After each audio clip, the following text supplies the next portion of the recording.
Hey there, I'm Izzy and I'm 28 years old. I just gave birth to my beautiful baby boy, and at the same time, I decided to divorce my husband. It was a pretty painful time, but I can say that I'm gradually healing with every day that passes. I want to share my story because it's a good way for me to see just how strong I have become. To start with, Dan and I met 5 years ago because of my coworker. She and I are pretty close friends to date, and one day I was just telling her about how I missed being in a relationship. She then set me up with one of her good friends who was also looking for a relationship. Dan and I met at this cafe and we ended up actually having a great time. He had the same sense of humor as me and he was very chivalrous. We ended up going on a drive after the date and we also discovered that we enjoyed the same kinds of music.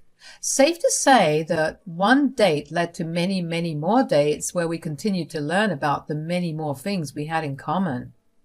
I truly believed that I had found the perfect man for me. I was never big on marriage, but when I was with Dan, I knew that I wanted to marry him. Yes, he was so good that I changed my views on something as big as marriage. We dated for about a year and a half before moving in. Moving in with him only further solidified my want to marry him because he was so adaptable. Another year passed and Dan proposed to me at the cafe where we had our first date at. I was over the moon. After we got married, I was ecstatic to spend the rest of my life with him. We enjoyed our time together and traveled quite a bit. We both had good jobs that allowed us to live more than comfortably. It helped that we didn't have kids. But that changed pretty quickly because Dan wanted us to have kids. I guess we should have talked about kids before getting married because I wasn't planning on having any. I have a history with PCOD and I knew that having a child would be a painful ordeal. But Dan kept insisting on trying. Okay, think about how awesome it would be to raise our kids. I mean, you get to shape an entire person. I completely agree that it would be amazing to do that, but I don't think pregnancy is something I want to go through. It's a life-changing experience and I don't even know how my body will handle it. We have more than enough money to deal with every treatment and medication required. I promise that I'll make it super easy for you. I don't doubt that you'll make it easy. I mean, why do I even need any of the treatments and medicines if I don't get pregnant? Why do I even need to get pregnant for us to have a child? Why can't we adopt or even consider surrogacy? No, I want a child that is mine, and I don't want some random lady carrying our child for us. Please, Izzy, this will be the ultimate culmination of our love. I'll think about it, okay? I really didn't want it, but Dan just got more insistent with time. Eventually we went to the OB/GYN and after a bunch of tests, the doctor told me that it would be possible and safe for me to carry a child. So with that, we began trying. It took a little while, but I did get pregnant. My pregnancy was pretty hard throughout. I was in constant pain and I was always tired. At the beginning stages of my pregnancy, it was bearable. I could still go out and about with just a little more effort and tolerance. But as I got further along in my pregnancy, I found it harder and harder to move around out of the house. Don't get me wrong, I still walked around our house, but that was the extent of it. I relied completely on Dan. I remember feeling bad that Dan was responsible for all the chores around the house, but at the same time I was literally incapable of helping him out. And it helped that Dan never complained. At some point I realized that Dan was overworking himself, and if he continued, he was going to burn out. I didn't want that to happen, so after he had settled down in bed one night, I talked to him about having someone stay with us to help me out. How are you feeling? Good, just really tired. But what about you? Do you need me to get anything for you? No, I'm all right. In fact, that's what I wanted to talk to you about. I feel like I'm making you do too much work. Oh, honey, no. You're the one carrying a child. I mean, yeah, it's tiring, but I'm sure it's nothing like what you're experiencing right now. I agree, but I still want to make things a little easier for us. So I was thinking that we should have someone stay with us to help me out. Do you mean you want to hire someone or have family over? Whichever works best, I don't mind. Well, I was also trying to figure out a way to tell you this, but since you brought it up, I can say it now. Oh, what is it? My mom has been hounding me about coming to stay over so she can take care of you. I don't know about that, Dan. I mean, look, how about we have her over for a month, and if you don't want her there, we can hire someone. Or we can have my mom come over. You know that your mother doesn't like me, Dan. I'm happy that she wants to be involved, but I'm not having the best pregnancy. I don't have the energy or the mental capacity to deal with her antics. I know, but letting her stay with us for 1 month will also get her off my back. I kid you not, I've received a phone call from her every single day at the same time for the past 2 months. I didn't say anything because I didn't want to stress you out. I'm sorry, but dealing with her hasn't exactly been the easiest. Oh, you poor thing. I can imagine what she was like on the phone when you kept refusing to give in to her request. Okay, we'll let her stay here for a month. Not a day longer than that, though. Of course, I'll make sure of it. Dan's mom, Polly, and I didn't exactly have the best relationship. From the time we met, back when Dan and I were dating, she's been pretty hostile and aggressive with me. She has never failed to make me feel bad about myself. She would constantly make comments about my weight, my appearance, my personality. When we got married, her behavior only got worse. When she found out that I would continue to work after getting married, she lost her mind. She kept telling Dan about how I was being a disrespectful wife who didn't care about her husband. According to her, I should have stayed home and taken care of the house while waiting on my husband arm and foot. Of course, these are very outdated views, and I said so too. Of course, that led to her yelling at me for trying to brainwash her with modern, disgusting ideologies. Dan has tried his best to keep the peace between the two of us, although he's never really said anything against his mother. We used to have fights about it because I always felt like I was the one compromising, but he never, ever asked her to make any compromise. But I ended up letting it go because I loved him and I didn't want to cause any problems with it. I did tell him that I would be actively avoiding his mother, and he could not change my mind about that. I guess he agreed with that because that meant less work for him to deal with. Polly and I have had the bare minimum conversations, but she did become a lot easier to deal with when I got pregnant. She believed that this pregnancy would force me to become the ideal housewife. I didn't want to start anything, so I didn't tell her that I planned to go back to work after I had the child. I was skeptical about her helping me out because even though she was nicer, it didn't mean that she wouldn't keep throwing insults my way. But I guess I also figured dealing with her for only a month would also make it easier for Dan, so I agreed. When Polly arrived, the first words out of her mouth were the state of the house. Ugh, look at the filth you guys are living in. Yeah, excuse the mess. I haven't had time or energy to clean up. You're the one cleaning up?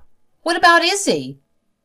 I'm currently heavily pregnant and I can barely stand, so Dan's helping me out, which I'm super grateful for. Who cares if you're grateful or not? My son isn't supposed to be working this hard for someone who does nothing but sit around and complain all day. Mom! No, you stay out of this. You've done enough for her. While I'm here, I'll whip her into shape. I really can't do much. Nonsense. I've been pregnant before and it wasn't that hard for me. Sure, but every woman experiences pregnancy differently. I'm glad you had an easy one, but I sure as hell am not. I'm so sorry that you have to deal with all this, Dan. Don't worry, I'm here now, and you won't have to do a thing. I rolled my eyes at her, but didn't say a word. I felt like Polly had a weird thing where she needed to prove that she was better than me for Dan, which was concerning. But it didn't affect my relationship with Dan, so I didn't really bother with it too much. The next few weeks were hell. Every time Polly did something around the house, she would make sure to tell Dan about it, while also telling him that all I did was sit and watch TV. Polly also never failed to yell at me for making up my struggles. She would keep telling me that I was just trying to get attention. I ignored it to the best of my abilities, but every once in a while I would retort back, and that would lead to a screaming match between the two of us. I tried to talk to Dan about it, but he would tell me to just bear with it for a little longer. This response was not really normal, but I did notice that Dan became a lot more distant. He would come back home from work and rush immediately to his mother's side. He barely bothered to check up on me unless I walked up to him. It bothered me, but I figured that I would just have to wait for the month to get over, and then I could get Dan back and we could have a discussion about what I had felt.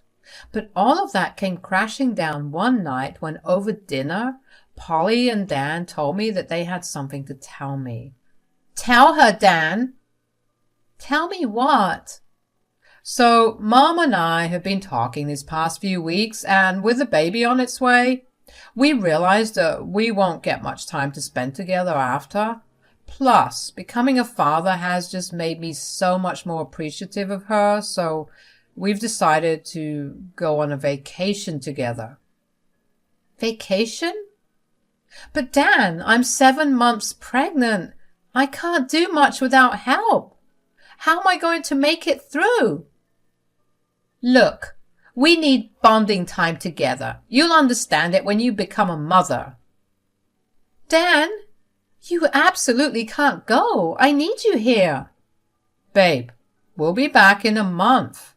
You definitely won't give birth in that time. I'll be here just in time for the birth. No!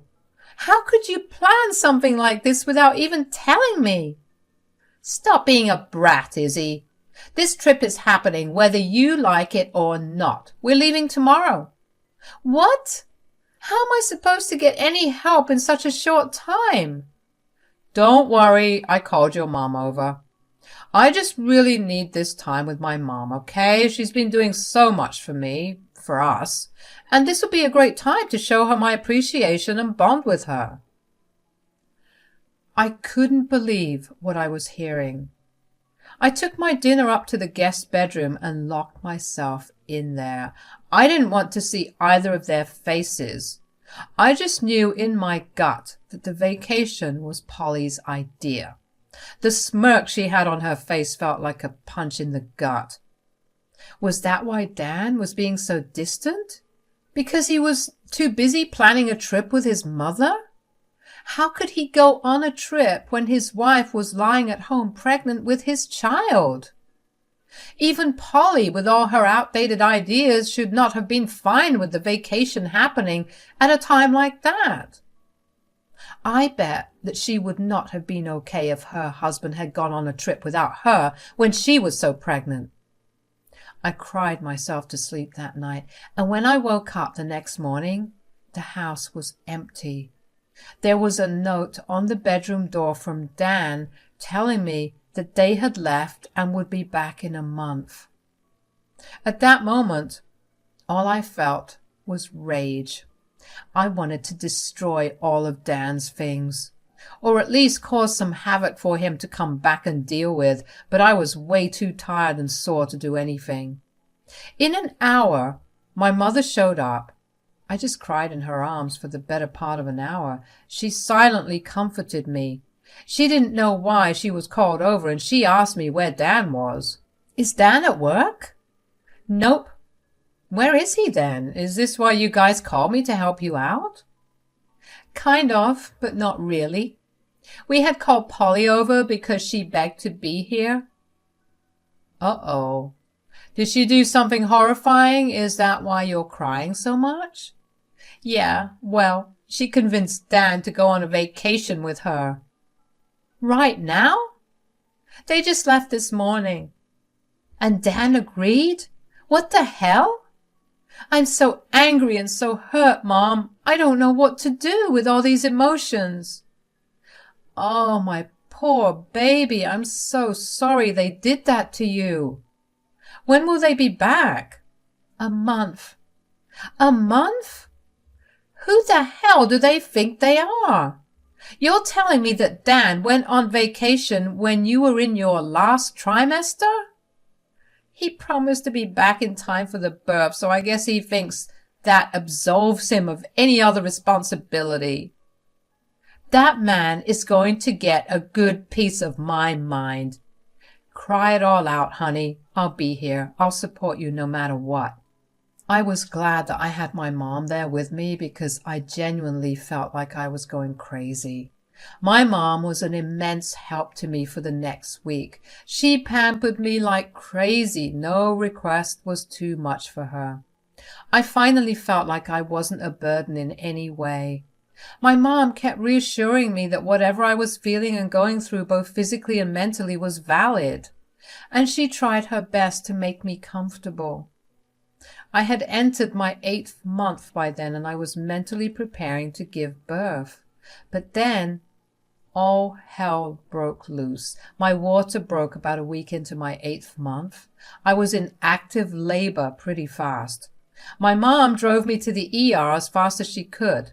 While in the car, I kept trying to get a hold of Dan and Polly, but neither of them picked up the calls. I was frustrated and in so much pain.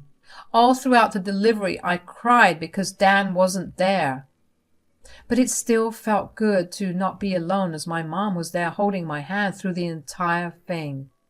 After giving birth, I experienced a lot of blood loss and I fell unconscious. Thankfully, the baby was perfectly healthy, although I had to spend the next few days in the hospital recovering.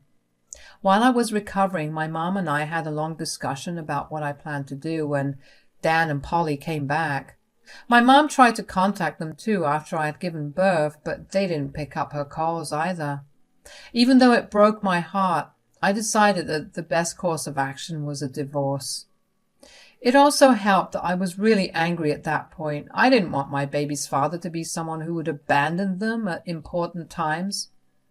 Dan had shown me his true colors, and there was no way I would let that slide. He would choose his mother over anyone else, including his wife and child. I let his behavior slide one too many times, but I guess that holding my child in my arms put everything into a different light for me. I never wanted my child to ever feel the abandonment I felt when I was giving birth, and I knew that I wanted to protect my baby boy. Thankfully, my mom had a lot of lawyer friends who specialized in divorces. She contacted one of them, and I began the filing process. I also asked for full custody of the child because there was no way in hell that I would let my child spend more than a couple of hours with Dan. Throughout the entire process, my mom was my rock. By the time I was discharged, the filing was done, and all that was left was for me to hand Dan the papers. There was still a couple of days until they came back, so my mom helped me pack all my things up while simultaneously preparing her place for the baby.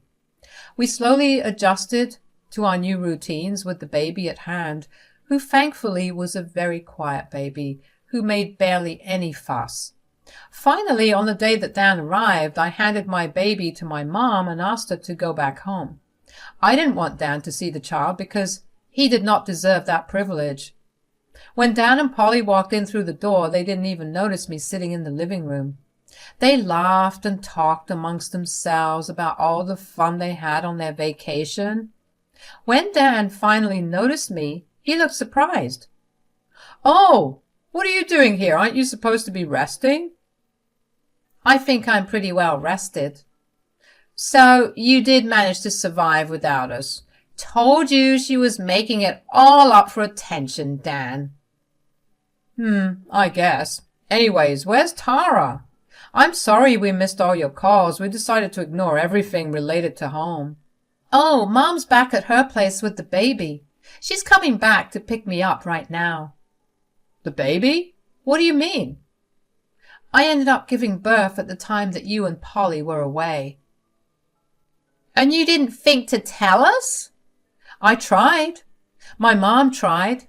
You guys were way too busy bonding and ignoring everything home-related.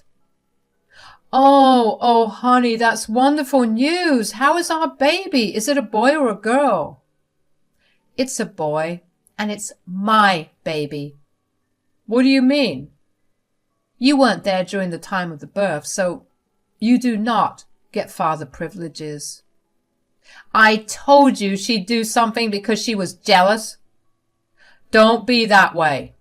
Here, I don't want to be with you anymore. Divorce? Come on, Izzy. It was just a vacation. I promise I'll be here from now on. Well, you had bonding time with your mom, and now it's time for me to have bonding time with my son. How can you do this? You can't rob my son of seeing his child. I'm simply doing what you did with your son. Enjoy feeling what I felt. Oh, there's my mom. If you're going to contest this divorce, I'll see you in court. Good luck explaining your absence and ignorance of your mother's bullying to the judge. Goodbye. Dan looked devastated, and that made me feel great. I finally felt free. I realized just how important it is to have someone support you, because leaving someone and feeling like you're free is not supposed to be normal. But I was excited about my new life. I was excited to raise my child and teach him all the things I've learned. My mom was happy that everything went well, and we did have a small celebration at home that night. Dan and Polly kept trying to call me, but I ignored them, which made me feel even more petty because I was doing exactly what they did to me. Dan did try to contest the divorce, and he fought for more custody, but in the end, everything went my way. My state is a lot more partial to mothers, so I was glad that I was given full custody while Dan only got visitation rights every other weekend for 4 hours, along with having to pay for child support. My mom has been helping me out, and I will forever be grateful for everything she did for me. She's been the best mother and grandmother. She's helped me also find a part-time job where I could work from home while taking care of the baby. Life has been going good so far. I don't care to look up Dan or Polly, but every once in a while I will get a phone call from them and I answer it if I feel like it. So far, Dan has been consistent with his child support payments, but if he cuts down on them, best believe I will have his visitation rights taken away as well. I can't wait to see where life will take me after this, but I'm sure that with the right people by my side, I'll be able to get through anything. So bring it on.